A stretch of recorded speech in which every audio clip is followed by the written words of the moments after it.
कुरुक्षेत्र में आज संयुक्त किसान मोर्चा ने सीएम का पुतला फूंककर रोष जताया। कार्यक्रम की अगुवाई किसान नेता संजू नंबरदार किरमज ने की। वहीं इनेलो नेत्री तनुजा ने संयुक्त किसान मोर्चा का समर्थन किया और सरकार के खिलाफ मोर्चा खोला। इस दौरान तनुजा ने पत्रकारों से बातचीत में दावा किया कि सरकार ने किसानों से एमएसपी के नाम पर झूठ बोलकर वायदा खिलाफी की। चुनाव में भाजपा इसकी कीमत चुकाएगी। उन्होंने कहा कि आज देश भाजपा और पीएम के जुमलों से तंग है।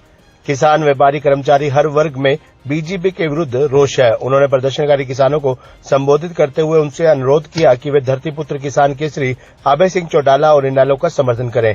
तनुजा ने कहा कि जब किसान दिल्ली समेत कई जगहों पर अपने हक के लिए लड़ रहे थे, तब अभय सिंह चौटाला ने आगे आकर कुर्सी को ठोकर मारी थी और किसानों की आवाज बने थे। उन्होंने कुरुक्षेत्र लोकसभा क्षेत्र में किसानों और युवाओं से अभय सिंह चौटाला का समर्थन करने की अपील की। किसान नेता संजू नंबरदार ने कहा कि भाजपा सरकार की नीतियों ने किसानों को बर्बाद कर दिया। आज किसान सड़क पर अपनी मांगों के लिए संघर्ष कर रहा है। उन्होंने चेतावनी दी कि किसान सरकार को किसानों के साथ ये सौतेला व्यवहार भारी पड़ेगा।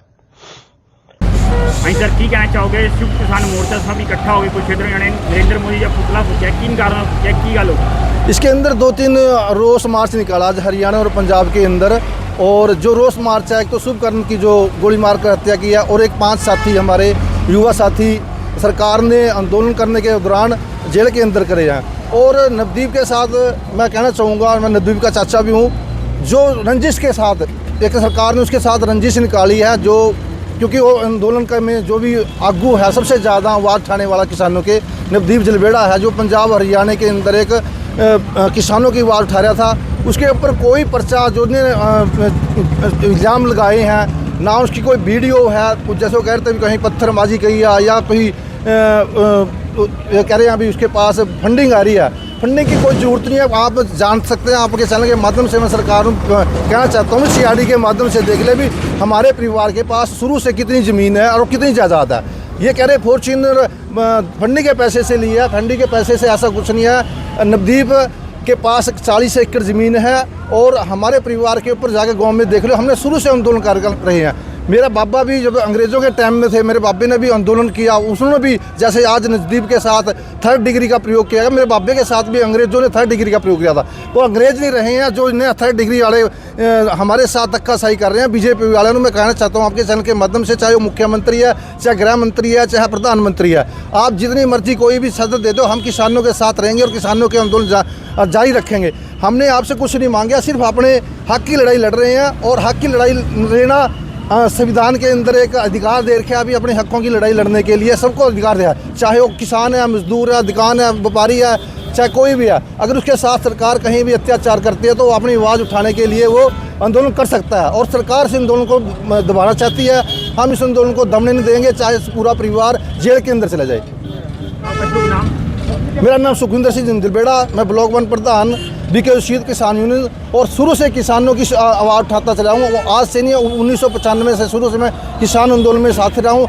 कोई भी सरकार आई है, हमने सरकार को जो सरकार की गलत नीतियाँ उनके खिलाफ आवाज़ उठाई है और सरकार कभी हमारे से जीती नहीं, हमने हराई है और ये सरकार को भी हम हराने का काम करेंगे। आने वाले टाइम में सरकार जितने मर्जी तानाशाही कर ले, हम आंदोलन को ठंडा नहीं पड़ने देंगे।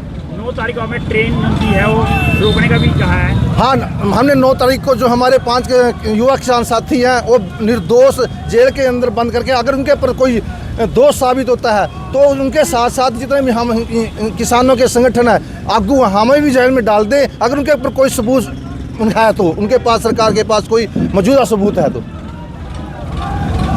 सर, क्या कहना चाहेंगे गिरफ्तारी के बाद क्षेत्र में सभी किसान इकट्ठे हुए, क्या कहेंगे? देखिए, आज 7 तारीख है, किसान इकट्ठे हुए हैं, किसानों के अंदर रोष है क्योंकि सरकार क्या कर रही है।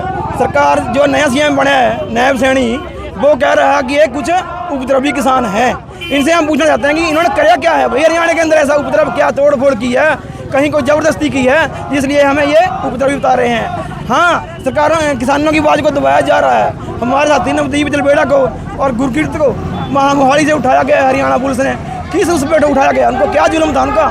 और ऐसे ही अनीस कटकड़ है साथी, उसको भी अंदर किया गया है। और हम सरकार से मांग कर रहे हैं बार बार, आज हमने पुतला जलाया है सरकार का और हम बार बार कह रहे हैं कि या तो साथियों को छोड़ा जाए, नहीं तो फिर 9 तारीख को अनिश्चितकालीन रेल को रोका जाए।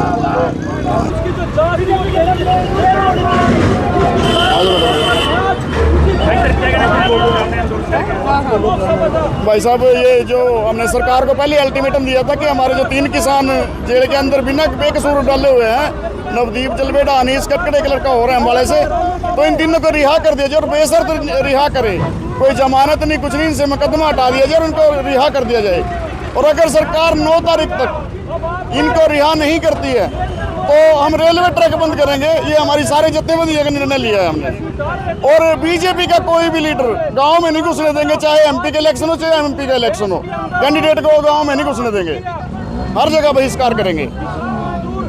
अगर वो रिहा नहीं करते तो आगे रणनीति क्या रहेगी? 9 तारीख को तो आप ट्रैक जाम करेंगे, इसके अलावा कुछ और रणनीति आप नहीं, 9 तारीख को मतलब रेलवे ट्रैक तो जाम करेंगे। उसके बाद तो हमारी रणनीति यही है, अभी चुनाव है, किसी भी उसको कैंडिडेट को गांव में नहीं घुसने देंगे। जैसे हमारे दिल्ली जाने के रास्ते रोके हैं ना, मेरे गांव के रास्ते भी रोक दिए जाएंगे। आपका शुभ नाम? संजू नंबरदार, जिला प्रधान।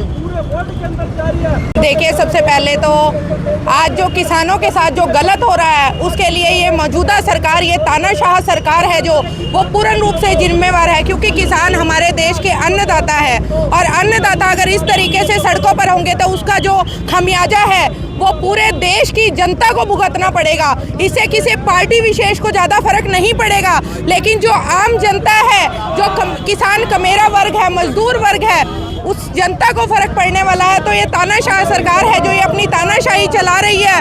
किसान अगर धरने पर बैठे आज अपने हकों की मांग कर रहे हैं, लेकिन अहंकार में रुझे हुए ये लोग, सत्ताधारी लोग, ये तानाशाही लोग लोगों को पर आज परेशान करने का काम कर रहे हैं, जनता को परेशान करने का काम कर रहे हैं। जनता ने इन्हें अपना नेतृत्व करने के लिए, अपनी सुख सुविधाओं के लिए इनको चुनकर सत्ता की कुर्सी पर बिठाया था, लेकिन आज ये उसके विपरीत जनता को परेशान, चाहे वो कर्मचारी वर्ग हो, चाहे वो किसान वर्ग हो, चाहे वो मजदूर वर्ग हो, चाहे वो गांव के सरपंच हो, कोई भी वर्ग है। और यहाँ तक कि मैं महिला हूँ, महिला होने के नाते हमारी महिला खिलाड़ियों तक को इन्होंने धरना प्रदर्शन के लिए मजबूर कर दिया। तो ये तानाशाह सरकार का हमें विरोध करना होगा, न केवल विरोध करना होगा, अब की बार इसे सत्ता से बाहर करना होगा।